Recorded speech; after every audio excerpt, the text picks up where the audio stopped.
last joke in Wreck-It Ralph is at a wedding. Felix and Calhoun at the altar and every soldier in the pews aiming a gun at the window. Ralph narrates it warm as a bedtime story. And not a single bug. It's the only time anyone at that wedding mentions the apocalypse that nearly ate their arcade, and the question the joke glides you right past is a simple one. Whose bug was it? You know the answer. The movie told you out loud twice. Calhoun's "it's all your fault," the villain's "because of you." So if your instinct right now is, that's not a theory, that's literally the plot. It's called a redemption arc. You're half right. It is the plot, but the half you're wrong about is that a redemption arc has a scene this movie refuses to shoot. Name the scene where Vanellope finds out the moment the kid who came within seconds of being eaten by the swarm learns her best friend brought it in. Or any victim anywhere in this film learning who did this to them. You can't, because the scene doesn't exist. Ralph caused every arcade-threatening disaster he's celebrated for stopping, and the film convicts him to his face, twice, then spends its last 10 minutes making sure nobody remembers the verdict. Not the Nicelanders, not Vanellope, and not you. On this channel, we take a movie at its own word, especially when the movie is counting on us not to. Because the real question was never whether Ralph did it, it's how you watched a conviction and walked out remembering an acquittal.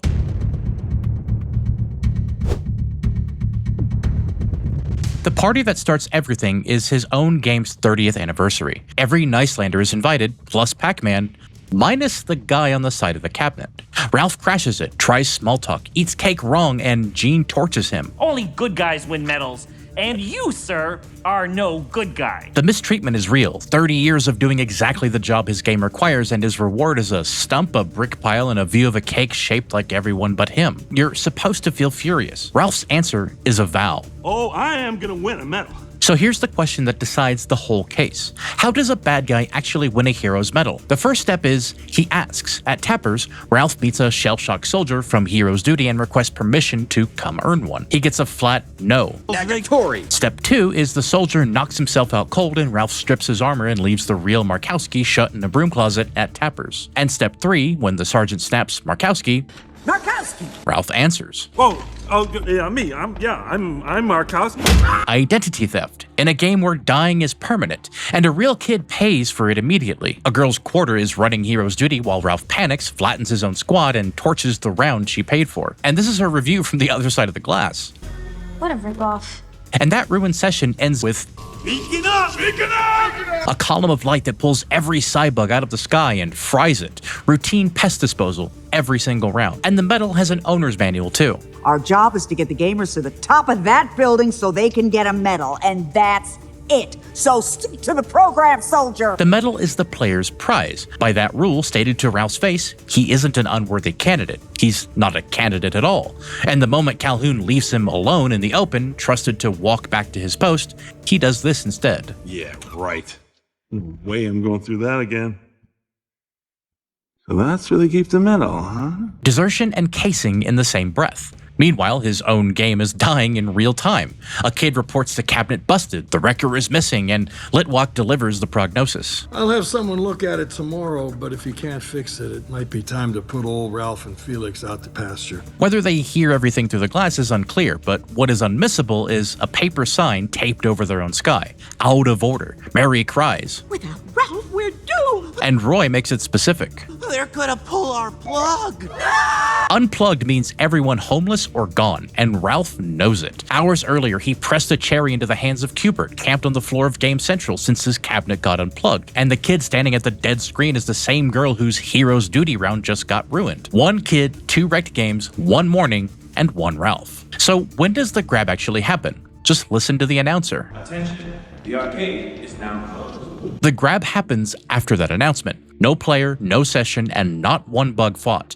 He lifts the prize off its pedestal in a dormant tower while the general's hologram narrates the qualities it certifies. Bravery, integrity, grace under pressure, and above all, dignity. The gap between the audio and the picture is the whole credential, and Ralph will spend the rest of the film swearing otherwise. I earned it over in Hero's Duty. I earned that medal! Twice, the word he chooses is earned. That settles the medal question. But the medal is the cheapest thing he carries out of that tower, because the pedestal stands in a dark chamber whose floor is covered in eggs. So, quick sidebar, you just sat through the opening argument of a criminal case against a cartoon, and that means you're my kind of person, and my kind of person has a shelf Funko makes an official Ralph, almost 4 inches of vinyl, fists bigger than his head, and the exact wanted poster face this video has been prosecuting. Over 1,000 buyers rate him near perfect, and think about what's on everyone else's shelves. Heroes, winners, guys with clean records. Yours could hold the only character who got convicted twice on camera and walked away beloved anyway. The link is in the description. It's an affiliate link, so grabbing him there supports the channel and costs you nothing extra.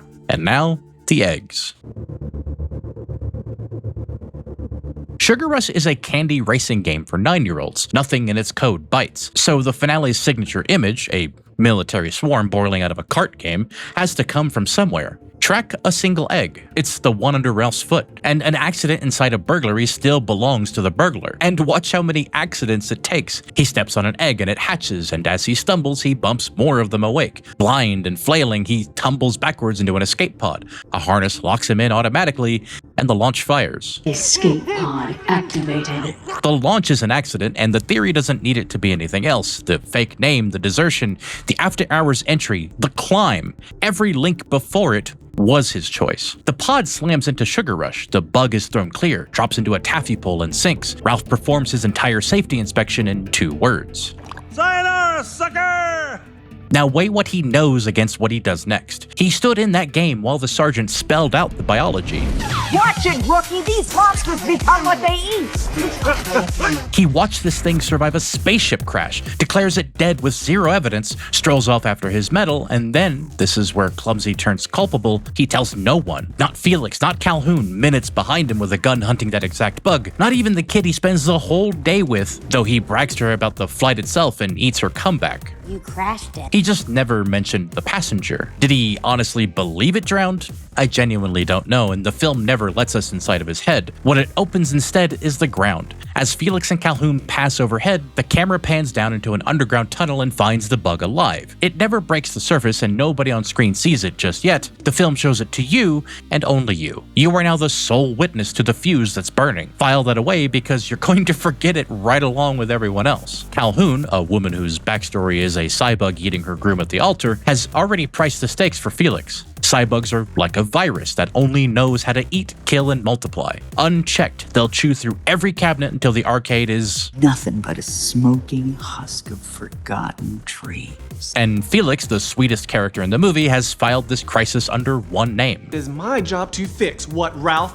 wrecks, and I cannot ask you to risk your life cleaning up his mess. Late that night, in dark, dead Niceland, Gene, the jerk you're mad at, does something the movie never credits. He tells Ralph, Lidwack's pulling our plug in the morning. and then he pays up anyway. Never let it be said that I'm not a man of my word.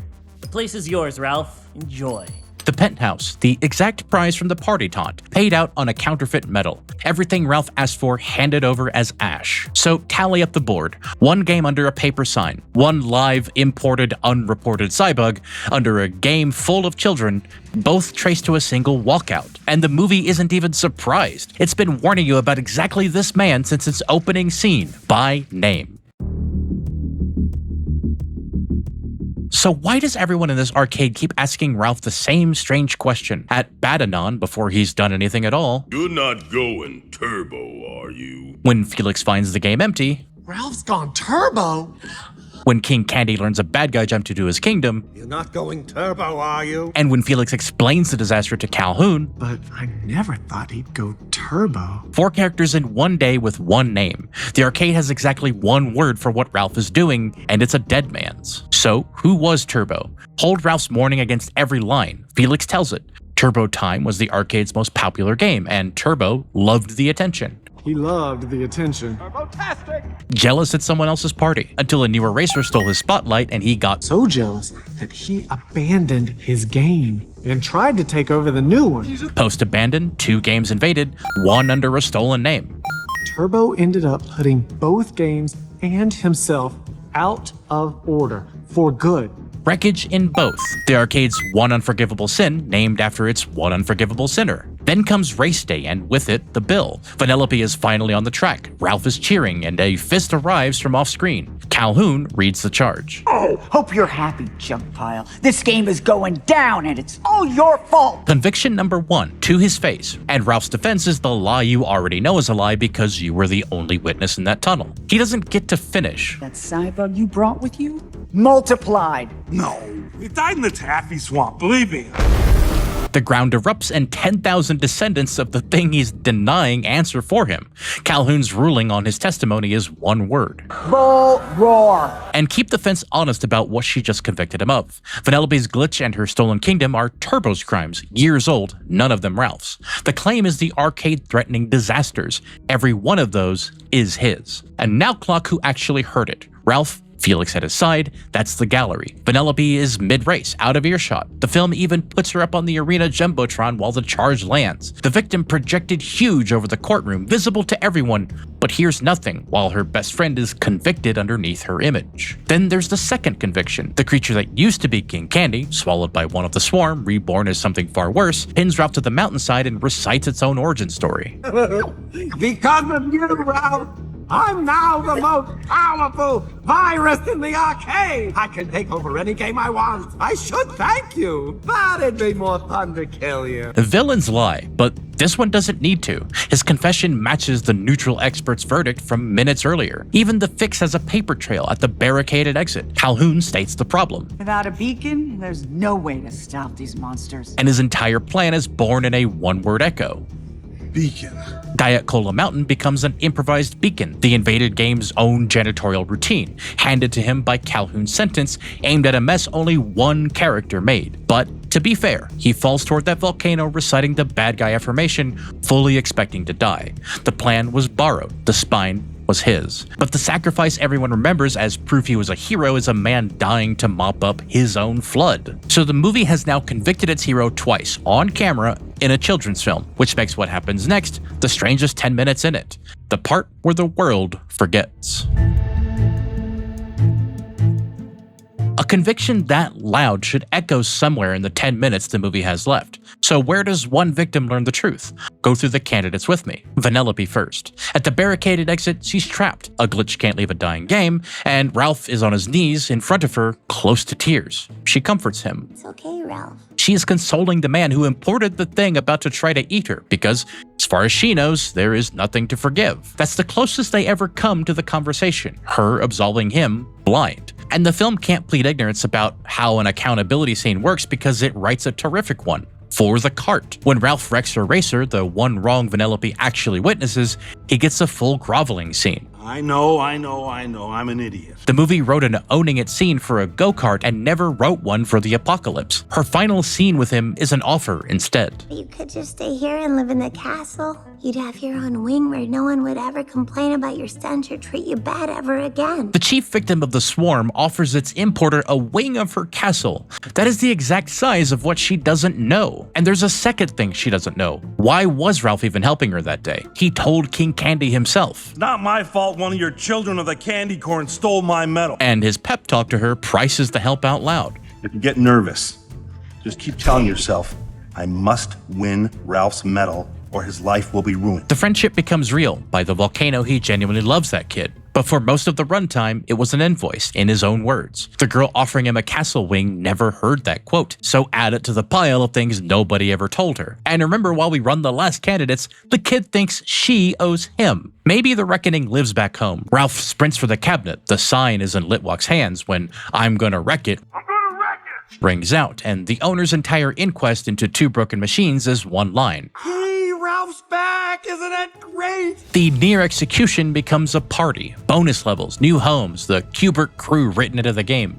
The ending's only sincere apology lands on the racetrack. We're so sorry about the way we treated you. Taffeta to Vanellope for cruelty that was Turbo's programming, and Ralph himself apologizes for nothing to no one ever. Which brings us to the strongest objection to this whole video. The sacrifice settles the account. He dove into a volcano expecting to die. What more does redemption owe? Now run the ending through that lens because it nearly holds. Arcade saved, kingdom restored, the wedding gag just a joke about a war that's over? Almost. It's missing one thing. a witness. Accountability requires a second party. A debt paid in secret to victims who were never told there was a debt isn't a settled account. It's a hero's exit purchased with their ignorance. Felix heard the verdict, Calhoun delivered it, and watch what the two people who know everything do with that information. And guess who was the best man at his and Calhoun's wedding? No charge, no quiet word to Litwalk, no disclosure to the kid. A promotion to best man. Felix and Calhoun at the altar. Beside the groom, Ralph. Beside the bride, maid of honor, Vanellope. Never told what almost ate her. All four in frame while the soldiers aimed their guns at the window for that bug gag from the top of this video.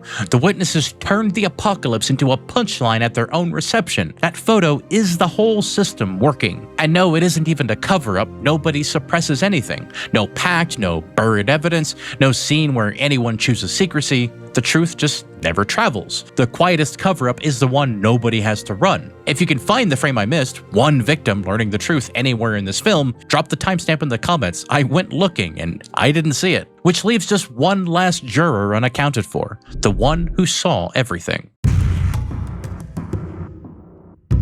You watched the break-in, the bug in the tunnel, both convictions, word for word, and you still walked out remembering a wronged sweetheart who proved everybody wrong. So how did that happen? Run your own viewing back. The opening minutes that made you furious for Ralph, Gene's smug little face, the cake, 30 years in the dump, it deputized you as his defense counsel before the first crime. The fury is justified, but mistreatment explains the walkout, not the fraud or the import or the virus. And it got aimed at Gene anyway, so when the celebration started, you didn't audit it. You cheered. The arcade acquits Ralph because it doesn't know. You acquit him because you love him, and you can relate to him feeling marginalized. Ralph was never secretly a villain, that was never the claim. He's something a little bit more uncomfortable. A good-hearted man whose ledger nobody who loved him, on screen or in the seats, ever wanted to read. The memory hole was never in the film, it's in you. And the film's last line plays completely differently once the ledger is open. Turns out I don't need a medal to tell me I'm a good guy, because if that little kid likes me, how bad can I be? It's a question, and he rests the answer on the one juror who was never shown the evidence. She likes you, Ralph, because she doesn't know. Would she still adore him if she knew what wrote it on his pod?